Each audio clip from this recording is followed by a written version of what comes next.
আ আ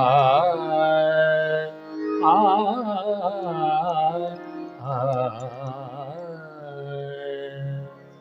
নমস্কার, দীনেশ কাঞ্জিলাল চ্যানেলে সবাইকে স্বাগত জানিয়ে আজকের সঙ্গীতের ক্লাস শুরু করছি। আজকের স্কেল সম্পর্কে জানতে চাই বা জানাতে চাই। আমরা গান শিখতে গেলে প্রথমে যে যন্ত্রটি লাগে সেটি হচ্ছে হারমোনিয়াম। আর হারমোনিয়াম আমরা সারেগামা পাধানিসা এইগুলো শেখার আগে যে জিনিসটা জানা দরকার সেটা হলো স্কেল। চলুন এখন স্কেলগুলো দেখে নেওয়া যাক।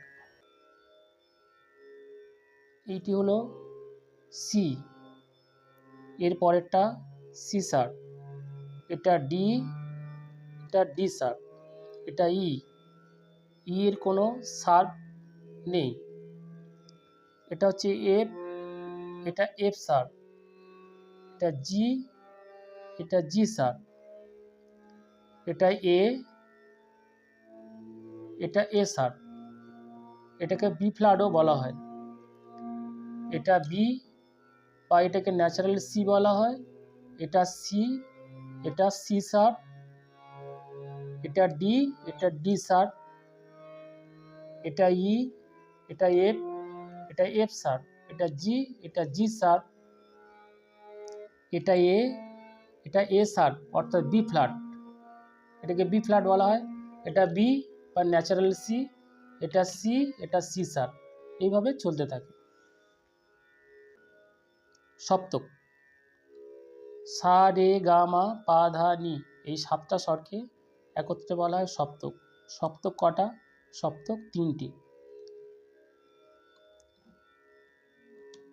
এটা যদি সা করি, এর নিচের অংশটাই হচ্ছে মধ্য সপ্তক, এটা মধ্য সপ্তক, এটা হচ্ছে তার সপ্তক।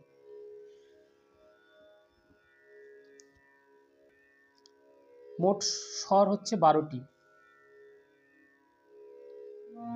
সা রে গা মা পা ধা নি সা। তাহলে এখানে 7টা সা রে গা মা পা ধা নি, এই 7টা স্বর। আর এই রে, এটা শুদ্ধ রে, এটা কমল রে, এটা শুদ্ধ গা, এটা কমল গা, এটা মা, এটা তীব্র মা, এটা ধা, শুদ্ধ ধা, এটা কমল ধা, এটা শুদ্ধ নি, এটা কমল নি, এটা সা। তাহলে এখানে 7টা শুদ্ধ স্বর আর 5টা বিকৃত স্বর বা কমল স্বর, এই মিলিয়ে মোট হচ্ছে 12টি স্বর।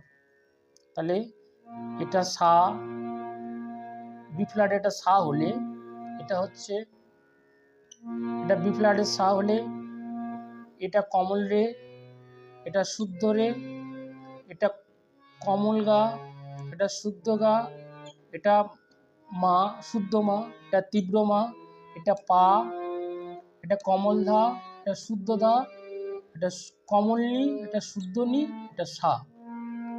তাহলে কি বললাম? এটা সা, এটা শুদ্ধ নি, এটা কমল নি, এটা শুদ্ধ ধা, এটা কমল ধা, এটা পা, এটা তীব্র মা, এটা শুদ্ধ মা, এটা শুদ্ধ গা, এটা কমল গা, এটা শুদ্ধ রে, এটা কমল রে, এটা সা। এটা বি ফ্ল্যাটের ক্ষেত্রে।